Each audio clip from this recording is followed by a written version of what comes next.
যিনি আমাকে জন্ম দিয়েছেন, আমার মা। আমি চেয়েছি আমার মক্কা দেখার আগে আমার মা যেন মক্কা দেখে। সেজন্য আমি প্ল্যানিং করি আমি মক্কা প্রবেশ করার 2 দিন আগে আমার মাকে নিয়ে আসবো। তখন আমি মাকে তাইফে নিয়ে আসি এবং একসাথে আমি হেঁটে যাই মক্কাতে এবং মা গাড়িতে যায়। তখন মাকে আগে মক্কা দেখিয়ে পরবর্তীতে আমি মক্কা দেখি। মূলত আমি এই দুনিয়াটা পৃথিবীটা আমি সময় নিয়ে দেখতে চাই এবং আমি একজন ভ্রমণ পিপাসু মানুষ। সময় নিয়ে পৃথিবীটা দেখাই আমার হচ্ছে কাজ বলতে পারেন। তো আমি বিগত সময় নিয়ে বাংলাদেশটা দেখেছি। যখন আমি সময় নিয়ে বাংলাদেশটা দেখছিলাম তখন আমার মনে হলো যে আমি যেহেতু পৃথিবীটা ভ্রমণ করব, আমি যেহেতু একজন মুসলিম, আমার প্রথম সফরটা আমি মক্কাতে যাব এবং আমি নিজেকে পরিবর্তন করব। একসময় আমি যখন পুরো পৃথিবীটাকে ভ্রমণ করব তখন যাতে আমি একজন মুসলিম হয়ে পুরো পৃথিবীতে দাওয়াত দিতে পারি, সেই জন্যই আসলে আমার প্রথম সফর মক্কা।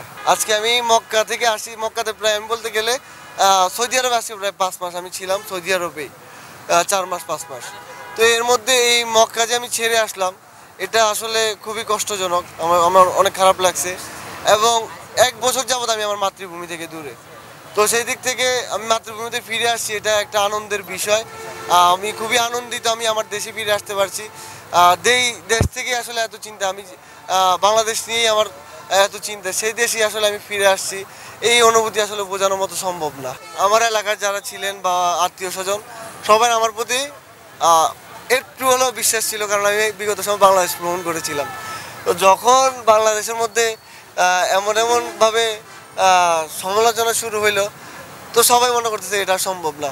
কিন্তু আসলে আমি আমার প্ল্যানিং 2-3টা প্ল্যানিং রাখছি, যে প্ল্যান এ কাজ না হলে প্ল্যান বি কাজ না হলে প্ল্যান সি। আসলে আপনি পৃথিবীতে যে কোনো একটা আপনি যদি একটা জায়গায় যেতে চান, আপনি কখনো একটা রাস্তা যদি আপনি বানিয়ে রাখেন, সেই রাস্তা যদি কাটা থাকে আপনি কিন্তু আপনার গন্তব্যে কখনোই যেতে পারবেন না। অবশ্যই আপনাকে 2-3টা রাস্তা বানিয়ে রাখতে হবে, তখনই আপনার গন্তব্যস্থানে যেতে পারবেন। সবচেয়ে বড় যেই কথা, আমার সবসময় আল্লাহর প্রতি বিশ্বাস ছিল। আমি আজ পর্যন্ত যতগুলো সফর করেছি আল্লাহর প্রতি বিশ্বাস রেখেই করেছি এবং আল্লাহ সব কিছু আমাকে সহজ করে দিয়েছেন। আমি এমনও সময় গেছে আমার কাছে কিছু নেই, যদি আমার পকেটে টাকা আছে ধরেন, কিন্তু আশেপাশে 300 কিলোমিটার ভিতরে কোনো একটা খাবার নেই, কিছু নেই। এখানে তো খাবার খাওয়া সম্ভব না। রিজিকের মালিক একমাত্র মহান আল্লাহ, এই কারণেই সেখানে আমার রিজিকের ব্যবস্থা হয়েছে।